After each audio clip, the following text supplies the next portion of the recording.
오늘 우리 소교리 문답 85번 그리고 86, 87을 다뤄보도록 하겠습니다. 오늘 제목은 은혜의 수단인데요. 먼저 85번 문제를 제가 읽으면 여러분들이 답을 읽어주시길 바랍니다. 85번 우리가 죄 때문에 받을 하나님의 진노와 저주를 피하게 하려고 하나님이 우리에게 요구하시는 것은 무엇입니까? 우리가 죄 때문에 받을 하나님의 진노와 저주를 피하게 하려고 하나님이 우리에게 요구하시는 것은 예수 그리스도를 믿는 것과 생명에 이르는 회개와 그리스도가 우리에게 구속의 유익을 전해주는 데 쓰는 모든 외적 수단을 부지런히 사용하는 것입니다. 86번 예수 그리스도를 믿는 믿음이란 무엇입니까? 예수 그리스도를 믿는 믿음이란 구원의 은혜인데 이로써 우리는 구원을 위해 복음이 전해주는 대로 예수 그리스도를 받아들이고 영접하는 것입니다. 87번 생명에 이르는 회개란 무엇입니까? 생명에 이르는 회개란 구원의 은혜인데 이로써 죄인이 자기 죄를 바르게 깨닫고 그리스도 안에 있는 하나님의 자비를 알아 자기 죄에 대해 슬퍼하고 미워하며 죄에서 하나님께로 돌이켜 굳센 결심과 노력으로 새롭게 순종하는 것입니다. 아멘. 저희가 지난 시간에 주를 믿는 성도가 부활 때 얻는 유익을 보았습니다. 그 질문이 문답이 38번이었습니다. 성도가 부활 때 얻는 유익은 영광 중에 부활의 몸을 입고 공개적으로 무죄 선언을 받고 온전히 하나님을 즐거워하며 영원한 영광을 누리는 것이라고 했습니다. 그 문답 38번에서 이제 오늘은 문답 85번으로 큰 점프를 우리가 했습니다. 그 이유는 문답 39번에서 84번까지는 10계명에 대한 내용이기 때문입니다. 저희가 작년 봄에 10계명에 대한 내용을 우리가 살펴보았기 때문에 우리가 소교리 문답에서 10계명 부분은 우리가 이번에는 스킵을 하고 85번부터 좀 더 다뤄보도록 하겠습니다. 85번 다시 한번 올려주시길 바랍니다. 우리가 죄 때문에 받을 하나님의 진노와 저주를 피하게 하려고 하나님이 우리에게 요구하시는 것은 무엇입니까?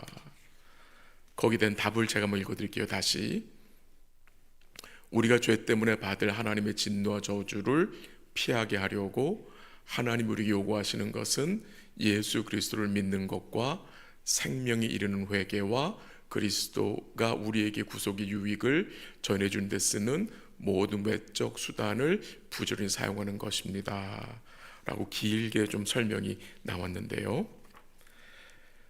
우리가 받을 하나님의 진노와 저주를 피하게 하려고 하나님 우리에게 요구하시는 것은 무엇입니까? 이 표현을 조금 제가 이렇게 이해하도록 좀 설명을 드리면, 하나님이 우리에게 요구하시는 것이 무엇이냐고 했는데, 사실 요구라는 말보다는 하나님은 우리의 필요를 아시고 하나님이 친히 우리에게 그의 진노와 저주를 피하게 하시려고 마련해 주신 선물이 있습니다. 그 선물이 무엇입니까? 하나님의 진노와 저주를 피하게 하시려고 주신 선물이 물론 그리스도이지만 85문답에서는 은혜와 믿음과 회개입니다. 믿음과 회개. 하나님이 우리로 진노와 저주를 피하게 하시려고 믿음과 회개를 선물로 주셨습니다. 우리가 문답 86번, 87번을 읽었어요. 86번은 믿음에 대한 내용이고 87번은 생명에 이르는 회개에 대한 내용입니다. 이 86번과 87번에서 강조되는 반복되는 내용이 있는데 그것이 무엇이냐? 믿음과 회개는 모두 구원의 은혜라는 것입니다. 이거는 꼭 기억하셔야 합니다. 누군가 이렇게 질문하잖아요. 믿음이 뭡니까? 회개 뭡니까? 하면 제일 먼저 나와야 하는 답이 무엇입니까? 하나님이 주신 구원의 은혜입니다. 이게 가장 먼저 나와야 돼요. 믿음과 회개가 하나님의 은혜라는, 구원의 은혜라는 말이 무슨 의미입니까? 사도 바울의 표현을 빌리면 믿음은 우리에게서 난 것이 아니라 하나님의 선물이라고 에베소 2장 8절에서 증거했습니다. 믿음은 우리가 선을 행해서 혹은 우리가 스스로 믿기로 결단을 해서 주어진 것이 아닙니다. 믿음은 인간이 자기 힘으로 획득할 수 있는 것이 아니라 하나님의 은혜로 주어지는 것입니다. 여러분과 제가 예수님을 구주로, 주님으로, 그리스도로 믿잖아요. 그게 어떻게 가능한 것입니까? 하나님 우리 마음속에 믿는 마음을 주셔서 그게 가능하게 된 것입니다. 그래서 믿음은 복음이 전해주는 대로 예수 그리스도를 받아들이고 영접하는 것이라고 문답 86번에서 증거했는데, 이 믿음이 누구의 역사를 통해서 우리에게 임합니까? 그것은 성령 하나님의 강권적인 역사를 통해서 임하는 것입니다. 성령께서 죄인된 우리를 거듭나게 하시고 우리에게 믿음을 선물로 주신 것입니다. 그래서 믿음을 우리는 하나님의 구원의 은혜로 믿고 있는 것입니다. 성령 하나님은 우리에게 믿음을 주셔서 예전에는 원치도 않았고 바라지도 않던 그리스도를 어떻게 하게 됩니까? 받아들이게 됩니다. 그분을 의지하게 됩니다. 그리고 그의 이름을 우리 어떻게 합니까? 부르게 하시는 거예요. 예전에 이렇게 안 됐었어요. 근데 하나님의 은혜가 우리에게 임해서 이제 예수를 우리가 의뢰하고 그분을 영접하고 그의 이름을 부르는 자들로 우리가 은혜를 입은 것입니다. 생명에 이르는 회개도 마찬가지입니다. 하나님의 구원의 은혜입니다. 내가 스스로 회개했기 때문에 회개가 임한 것이 아니라 하나님 은혜를 주셔서 우리가 하나님 앞에 회개할 수 있도록 우리의 마음을 성령께서 움직이시고 우리 안에서 역사해 주신 결과입니다. 구원은 믿음만 있으면 받습니까? 아니면 회개도 해야 합니까? 회개도 필요합니다. 물론 우리가 회개와 믿음을 같은 방에서 이해할 수 있겠지만 이 회개도 반드시 필요합니다. 이 올바른 신앙 고백은 믿음과 회개가 같이 있는 것입니다. 마치 동전의 앞면과 뒷면이 있듯이 이 올바른 신앙 고백에는 믿음과 회개가 필요하고 이 믿음과 회개는 항상 같이 있고요. 믿음은 그리스도에게 나가는 것이고 회개는 죄에서 돌아서는 것입니다. 우리가 회개에 대한 내용을 다루면서 빠뜨리지 말아야 할 것은 성령의 조명하심을 통해 회개는 우리가 우리의 죄를 바로 알고 깨닫는 것입니다. 회개는 단순히 내가 죄인입니다 머리로서 동의하는 것만이 아닙니다. 그 수준이 아닙니다. 회개는 성령의 조명하심을 통해 죄의 심각성을 하나님의 시각으로 인식하는 것입니다. 하나님이 죄를 얼마나 심각하게 여기십니까? 그 시각으로 죄의 심각성을 깨닫는 것입니다. 왜 회개에 대한 내용이 십계명을 배운 후에 다룹니까? 왜 지금 우리가 보고 있는 소규의 문답에서 이 믿음과 회개가 긴 십계명의 내용을 다룬 후에 다루는 것입니까? 그 이유는 아주 간단하죠. 십계명을 통해서, 즉 율법을 통해서 우리의 죄를 바로 깨달아야 회개할 수 있고 그리스도의 필요성을 인식할 수 있기 때문입니다. 그래서 회개는 자기 죄를 바로 알고 깨닫는 것으로 시작이 됩니다. 우리 자신이 얼마나 심각한 죄인인지를 깨닫지 못하면 우리의 회개는 형식적일 수밖에 없습니다. 여러분, 제가 얼마나 심각한 죄인입니까? 우리의 이 죄로 이 부패한 우리의 마음의 상태가 성경은 어떠했다고 했습니까? 한번 살펴볼까요? 예레미야 17장 9절. 예레미야 17장 9절 다 같이 시작.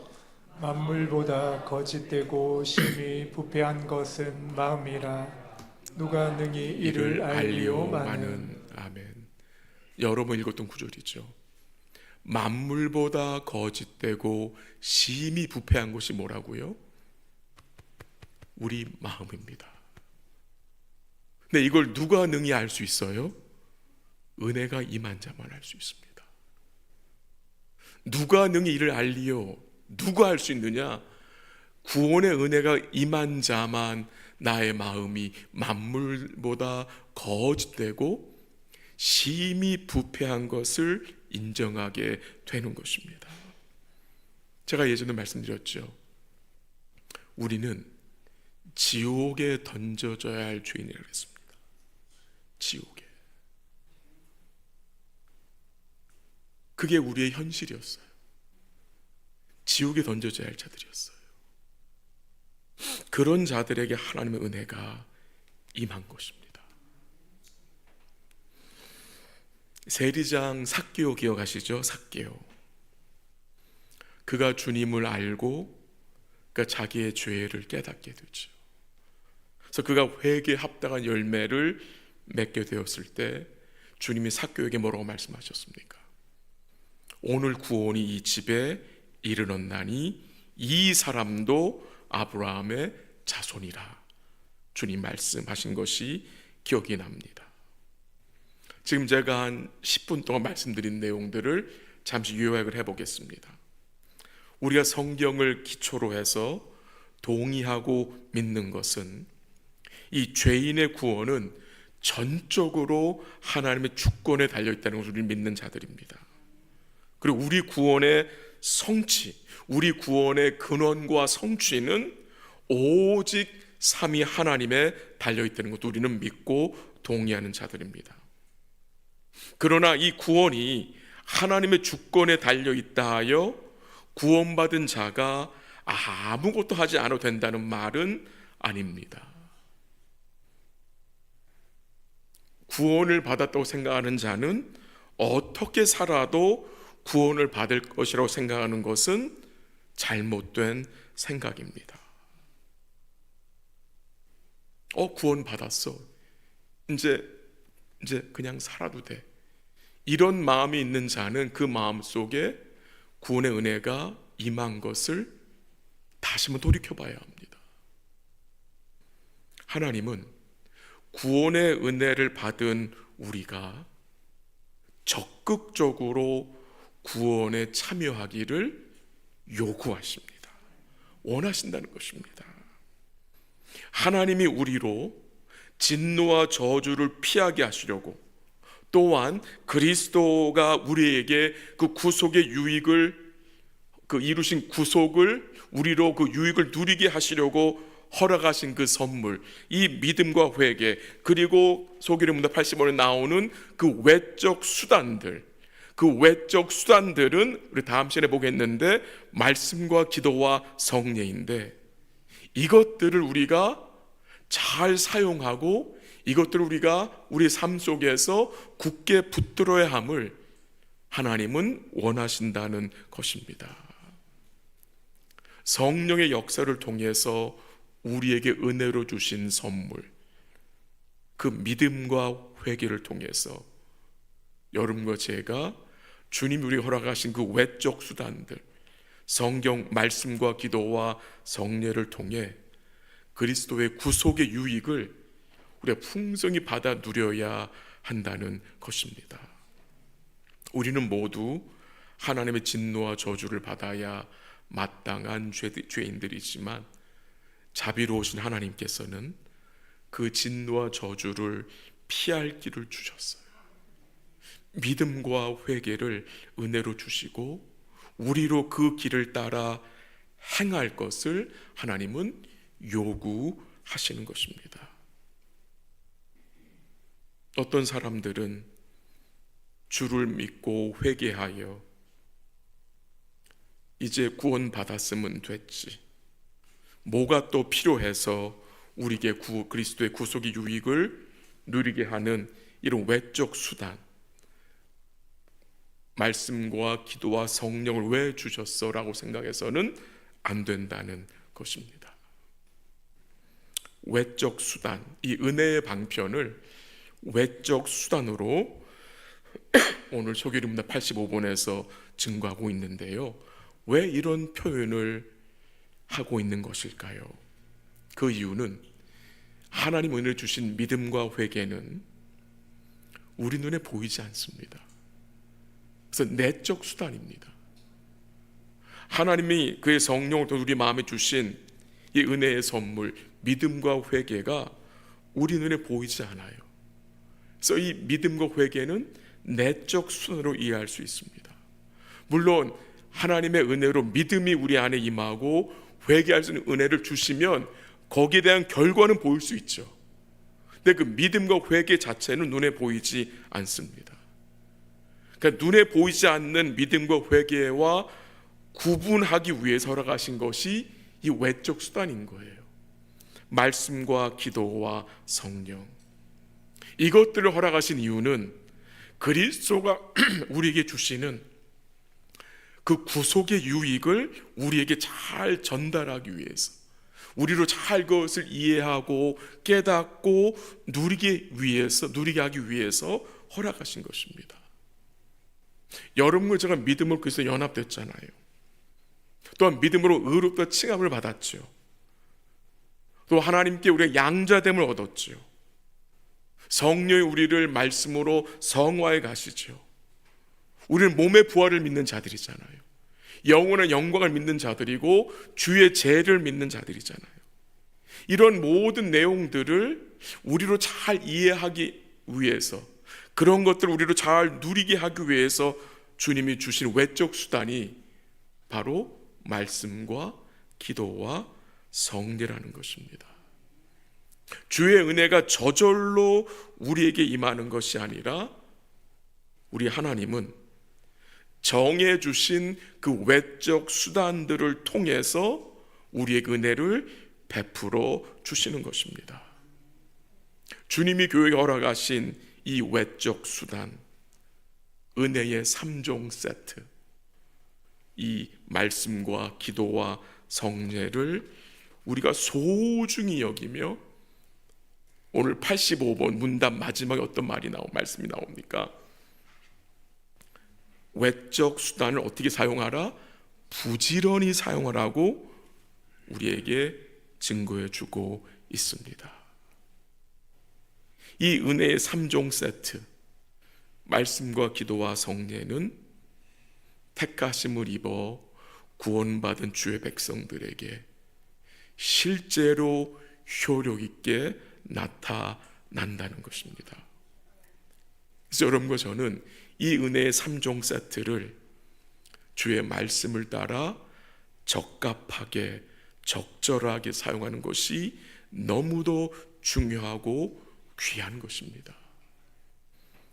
우리 대교림 문답 154번 한번 제가 문제를 읽고요, 여러분 답을 한번 읽어주시길 바랍니다. 대교림 문답 154번, 그리스도께서 자기 중보의 혜택을 그 몸된 교회에 전달하시는 외적 방편은 무엇인가? 시작. 그리스도께서 자기 중보의 혜택을 그 몸된 교회에 전달하시는 외적 또는 일반적인 방편은 그의 모든 규례인데 특별히 말씀과 성례 및 기도이다. 이 모든 것은 택함을 입은 자들을 구원에 이르게 하는데 유효하다. 아멘. 거기 나오죠. 잠시만 그거 좀 띄워주시면 좋겠는데요. 외적 수단, 그리스도께서 자기 중보의 혜택을, 그의 구속의 유익을 교회에게 전달해 주시는, 알게 하시는 그 외적 수단을 뭐라고 말하고 있습니까?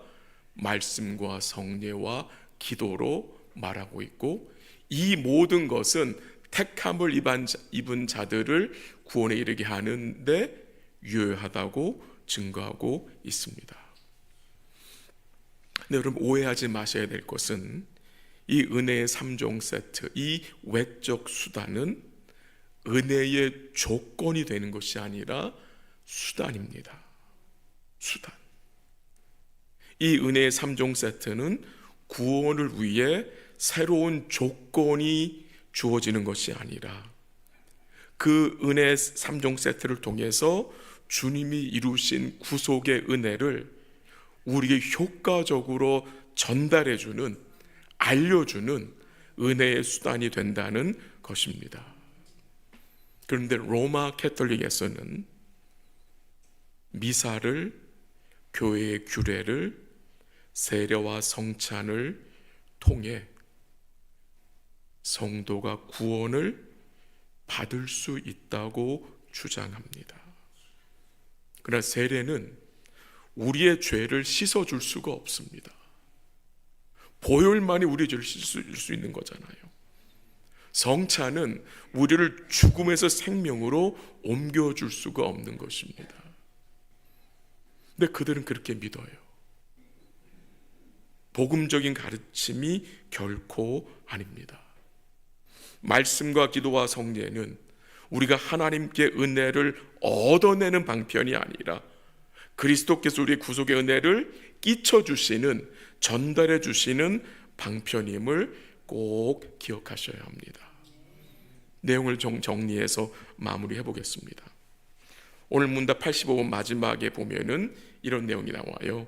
모든 외적 수단을 부지런히 사용하는 것입니다라는 내용입니다. 이 외적 수단들을 어떻게 사용하라고요? 부지런히.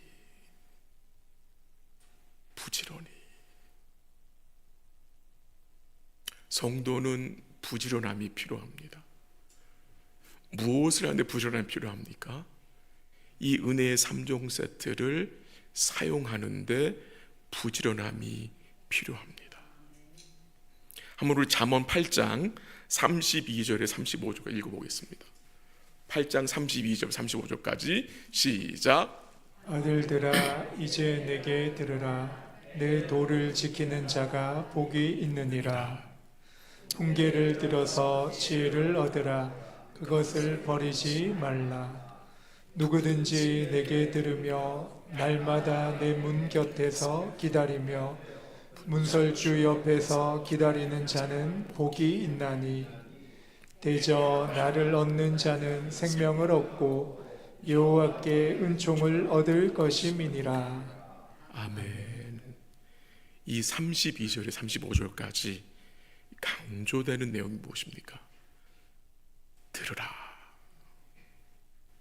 들으라는 말씀입니다. 성도는 듣는 일에 부지런함이 있어야 합니다.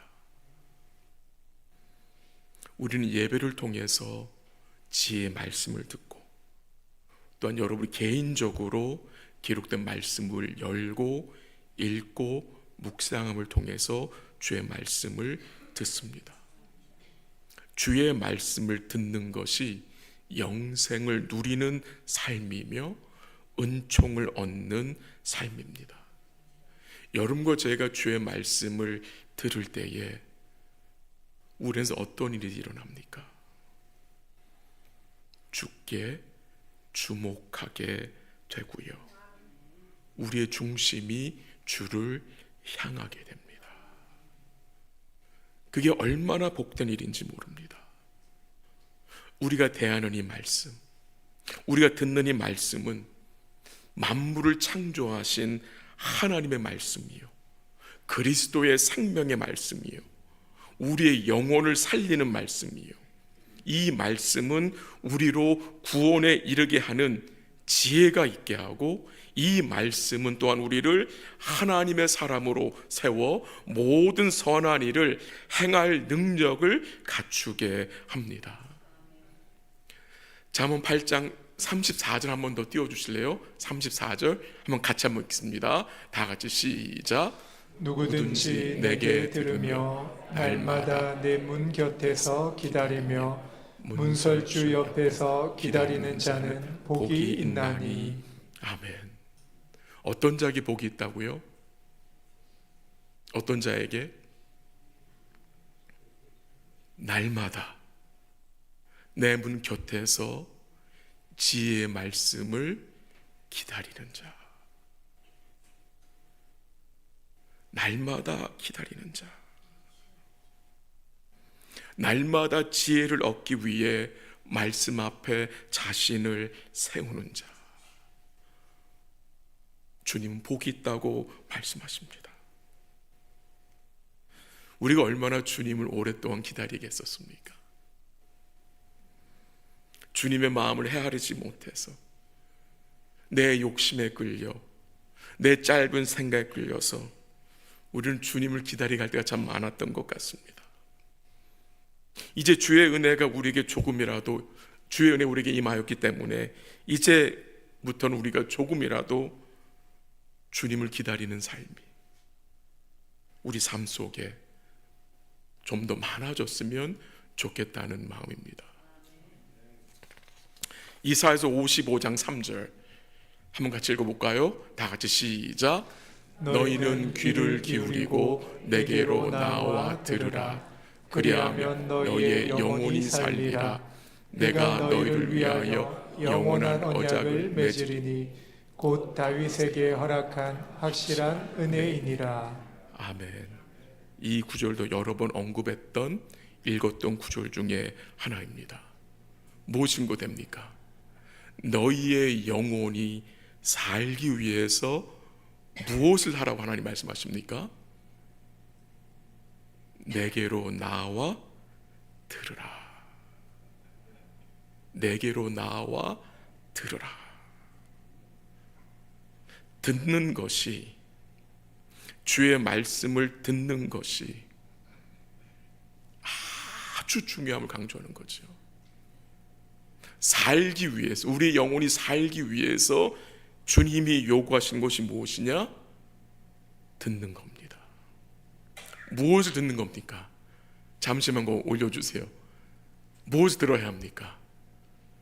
다윗에게 허락한 어떤 은혜? 확실한 은혜. 이 확실한 은혜가 우리 마음속에 들려지고 간직되어야 우리의 영혼이 힘을 얻게 되는 거 아니겠습니까? 그럼 오늘 이 소기름 85번에서 강조하는 부분이 무엇입니까? 하나님이 허락하신 외적 수단, 은혜의 3종 세트를 부지런히 사용하라는 것입니다. 주님 그의 백성들에게 뭐라고 말씀하셨습니까? 구하라, 찾으라, 두드리라. 영적인 부지런함을 요구하는 것이죠. 주의 이름을 지속적으로 부르라고 말씀하셨습니다. 주님이 허락하신 은혜의 수단을 우리가 지속적으로 그리고 부지런히 열심히 사용할 수 있기를 기도하고요. 하나님의 은혜로 구원받은 성도는 날마다 그 은혜를 풍성히 누리며 살기 위해서 부지런히 은혜의 수단을 사용하는 이 영적 습관이 우리 삶 속에 잘 자리 잡히도록 힘써야 하겠습니다. 마지막으로 디모데전서 4장 5절을 읽고 마치겠습니다. 다 같이 시작. 하나님의 말씀과 기도로 거룩하여 짐이라. 아멘. 주님이 거룩하지 못한 우리를 무엇을 통해 거룩하게 세우십니까? 하나님의 말씀과 기도입니다. 말씀과 기도를 통해서 주님이 은혜를 베푸셔서 우리로 주의 성품을 담게 하시며 우리 속에 거룩한 마음과 또한 거룩한 삶을 살아갈 수 있도록 은혜를 주시는 것입니다. 이런 복된 은혜가 우리 사랑하는 성도들 삶 속에 풍성하기를 주의 이름으로 간절히 기도합니다.